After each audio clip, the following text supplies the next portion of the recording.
We have a factory, a nice governor in our brain, and it's a survival mechanism. It protects us from pain and suffering. The second we feel that shit, our mind says, oh no, this isn't fun. We should back off. We should sit down, find something more comfortable. And there's something about the mind. The mind has the tactical advantage over you at all times. At all times of your life, the mind has a tactical advantage over you. Why is that? It knows what you're afraid of. It knows your insecurities. It knows your deep, dark lies. And it starts to push you away from that shit. It pushes you in a direction that is comfortable.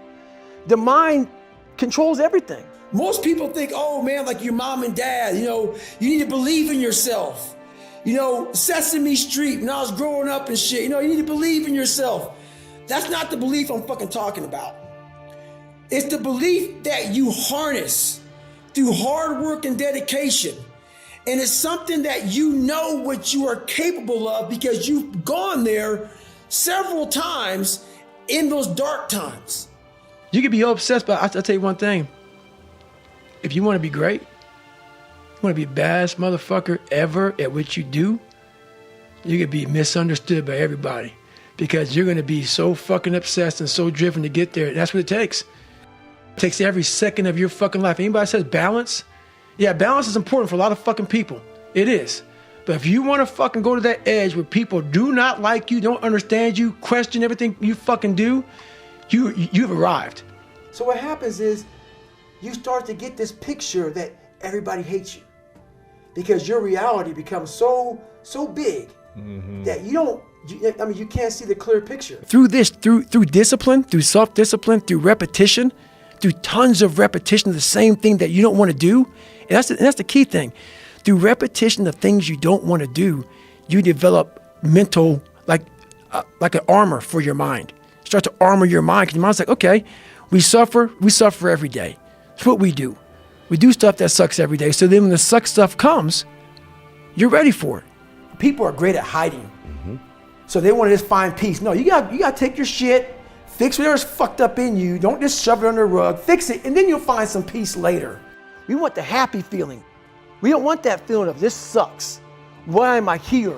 And you don't have any, so you can't answer those questions, so you leave. I started realizing that if in that moment you can answer those fucked up questions and you are now in charge of your brain versus your brain ruling you, that's where all that stuff comes from. Your brain says, we're done. Let's roll, man. This is starting to get painful. This is uncomfortable. So you sit down. You have to figure out ways, and everybody's different. Like we all have these things about, 5 steps to this and 4 steps to this. It's a lot more than that. That's all bullshit. It's a practice that you have to, it's a habit.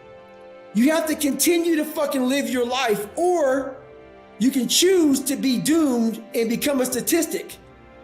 Like a lot of young people who fall back on their childhood when their childhood wasn't good. Life is a training ground. And like going through Buds and Ranger School, very few people make it through. While you may live a long life, it doesn't mean you fucking graduated at the top of the class. You just lived a long, boring, despicable life.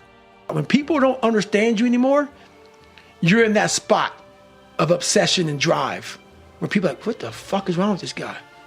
I don't want to talk to you, man, because you're not going to get it. We look up to so many people in this world who will let us down. We're humans. I'm going to let you down. You're going to let somebody down.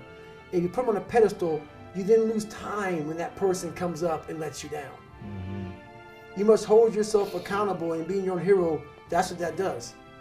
You make yourself so totally accountable for who you are. You focus on you and only on you to become the best person you could be for others. Because we leave a lot on the table, not searching who we are. And then therefore, you die not knowing your greatest potential. Courage, character, commitment, discipline. These are things that every human being can work on their own. You don't need talent. You need discipline. I don't know what the goal line is for everybody. My goal line has been very different for most people. But you're trying to find energy and strength to stay in the fight, to continue on until you get that second wind. The second wind is coming, whenever the second wind may be for you. It's coming. But what happens is we get so stressed out that the end is so far away that we just can't find another foothold or another handhold, so we jump off the cliff and we just fall. There's another one, you got to find it. So taking soul is one way to do it.